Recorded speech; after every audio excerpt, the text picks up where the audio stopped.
Okay.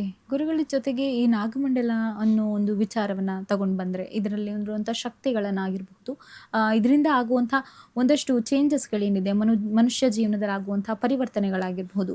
ಇದನ್ನ ನಾವು scientific ಆಗಿ ಕೂಡ ಪ್ರೂವ್ ಮಾಡಬಹುದು, ಎಕ್ಸಾಂಪಲ್‌ನ ಕೊಡಬಹುದು. ಸೈಂಟಿಫಿಕ್ ಆಗಿ ಕೂಡ ಈ ರೀತಿಯಾಗಿ ವರ್ಕೌಟ್ ಆಗುತ್ತೆ ಅನ್ನೋದಾದ್ರೆ, ಯಾವ ರೀತಿಯಾಗಿ ಸೈಂಟಿಫಿಕಲಿ ನಾವು ಈ ನಾಗಮಂಡಲ ಪೂಜೆನ ಪಾಸಿಟಿವ್ ಆಗಿ ಹೇಳ್ಕೊಳ್ಳೋಕೆ ಸಾಧ್ಯ ಆಗುತ್ತೆ? ಸೈಂಟಿಫಿಕ್ ಅಂದ್ರೆ ವೈಜ್ಞಾನಿಕವಾಗಿ ಹೇಗೆ ನಾವು ಇದನ್ನ ಪ್ರೂವ್ ಮಾಡಬಹುದು?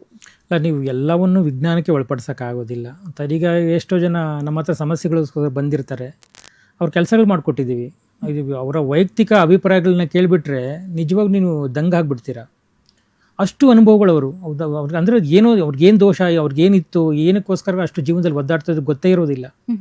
ಒಬ್ಬ ನಿಜವಾದ ಗುರು ಅವರ ಅವರ ಸಮಸ್ಯೆಯನ್ನು ಆಲಿಸಿ, ಹೌದು ಇಂಥ ದೋಷ ಅವನಿಗೆ ವ್ಯಕ್ತಿಗಿದೆ, ಈ ಪರಿಹಾರಗಳನ್ನು ನಾಗದೋಷಗಳ ಇರುವಂಥ ವ್ಯಕ್ತಿಗೆ ಆ ಪರಿಹಾರವನ್ನು ಹುಡುಕಿ ಇಂಥ ಕ್ರಿಯೆಗಳನ್ನು ಮಾಡಿಸ್ಬೇಕು, ಇಂಥ ಮಂಡಲವನ್ನೇ ಮಾಡಿಸ್ಬೇಕು ಅಂತ ಗೊತ್ತಾಗಿ ಮಾಡಿದಾಗ ಅವನಿಗೆ ಪರಿಹಾರ ಆಗುತ್ತೆ. ಈ ಥರದ್ದು ಬೇಕಾದಷ್ಟು ಕೇಸ್ಗಳು ಮಾತ್ರ ಬಂದಿದೆ.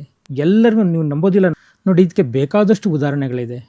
ನಮ್ಮ ಹತ್ರ ನಾಗಮಂಡಲ ಮಾಡಿಸಿರುವಂಥವ್ರು ಬೇಕಾದಷ್ಟು ಜನ ಇದೆ. ಇದುವರೆಗೂ ಹತ್ತತ್ರ ಒಂದು 3,000-4,000 ನಾವು ನಾಗಮಂಡಲಗಳೆಲ್ಲ ಮಾಡಿಸಿದ್ವಿ. ವೈಯಕ್ತಿಕ ವ್ಯಕ್ತಿಗಳಿಗೆ, ಅಂದರೆ ವೈಯಕ್ತಿಕ ಸಮಸ್ಯೆ ಇರುವಂಥ ವ್ಯಕ್ತಿಗಳಿಗೆ ಪರಿಹಾರಗಳೆಲ್ಲ ಮಾಡಿಸಿದ್ವಿ. ಅದೆಲ್ಲ ನೀವು ಸಹ ನೋಡ್ಬೋದು ಯಾಕೆ ನಾಗಮಂಡಲಗಳು ಅಷ್ಟು ಚೆನ್ನಾಗಿರುತ್ತೆ, ಏನೇನೆಲ್ಲ ಅದರಲ್ಲೆಲ್ಲ ಮಾಡಿಸ್ತಾರೆ, ಅದ್ರ ಎಂದರೆ ಹೊರಹೊಮ್ಮುವಂಥ ಶಕ್ತಿಯ ಪ್ರಭಾವ ಹೇಗಿರುತ್ತೆ, ಎಲ್ಲವನ್ನೂ ಸಹ ನಾವು ನೋಡ್ಬೋದು. ನಮ್ಮ ಹತ್ರ ಬೇಕಾದಷ್ಟು ಇದೇ ಸಮಸ್ಯೆಗಳು.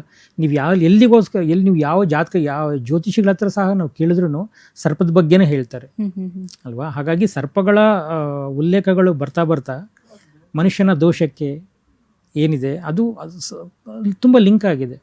ಹಾಗಾಗಿ ನಾವು ಇಷ್ಟು ಜನಗಳಿಗೆ ಇದಕ್ಕೆ ಬೇಕಾದಷ್ಟು ನಮಗೆ ಏನೇ ಹೇಳ್ತಾರೆ ಜನಗಳು ಬಂದಿದ್ದಾರೆ ನಮ್ಮ ಹತ್ರ. ಎಲ್ಲರಿಗೂ ನಾವು ಸಜೆಸ್ಟ್ ಮಾಡುವಂಥದ್ದು ನಾಗಮಂಡಲನೇ ಸಜೆಸ್ಟ್ ಮಾಡ್ತೀವಿ. ಯಾಕೆಂದರೆ ಅಗ್ನಿಹೋತ್ರಗಳಲ್ಲಿ, ಅಗ್ನಿ ಕ್ರಿಯೆಗಳಲ್ಲಿ ನಾಗಗಣಗಳನ್ನು ಕರೆದು ಆ ಮಂಡಲದಲ್ಲಿ ಆ ವ್ಯಕ್ತಿಯನ್ನು ಕೂರಿಸಿ ಸ್ವಹಸ್ತದಿಂದ ಆ ಕ್ರಿಯಾದಿಗಳನ್ನ ಮಾಡಿದಾಗ ಆ ಗಣಶಕ್ತಿಗಳು ಅಂದರೆ ನಾಗಗಣ ಶಕ್ತಿಗಳು ಆ ವ್ಯಕ್ತಿಯ ದೋಷವನ್ನು ಪರಿಪೂರ್ಣವಾಗಿ ಸರಿ ಮಾಡಿ ಒಂದು ಒಳ್ಳೆಯ ಏಳಿಗೆಯನ್ನು ಸಹ ಕೊಡುತ್ತೆ. ಇದಕ್ಕೋಸ್ಕರವಾಗಿ ನಾಗಮಂಡಲಗಳನ್ನ ಮಾಡಿಸುವಂಥದ್ದು ತುಂಬ ಜನ ಇದ್ದಾರೆ.